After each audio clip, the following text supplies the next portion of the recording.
ঐতিহাসিক রেকর্ড গড়লেন শাকিব খান, নিজের জীবনের তোয়াক্কা না করে তাণ্ডব সিনেমার শট দিলেন।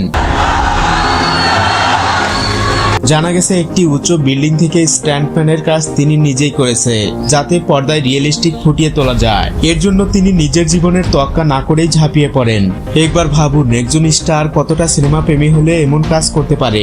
ছবিটির স্ট্যান্ডম্যানের মৃত্যুর পর এমন সাহসিকতার পরিচয় দিলেন ঢালিউড মেগাস্টার। শাকিবের তাণ্ডবে এবার যে অ্যাকশন ডিরেক্টর থাকছে এটা জানলে অনেকেই আকাশ থেকে মাটিতে পড়বে। তাণ্ডবে অ্যাকশন ডিরেক্টর হিসেবে আছেন সুনীল রদ্রিগেজ, যিনি এর আগে শাহরুখ খানের জওয়ান এবং পাঠান সিনেমার অ্যাকশন ডিরেকশন দিয়েছে।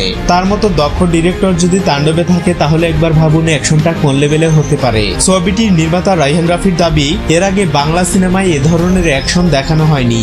বরবাদের পর তাণ্ডব যে অ্যাডভান্স লেভেলের কিছু হতে যাচ্ছে এটার বলার অপেক্ষা রাখে না।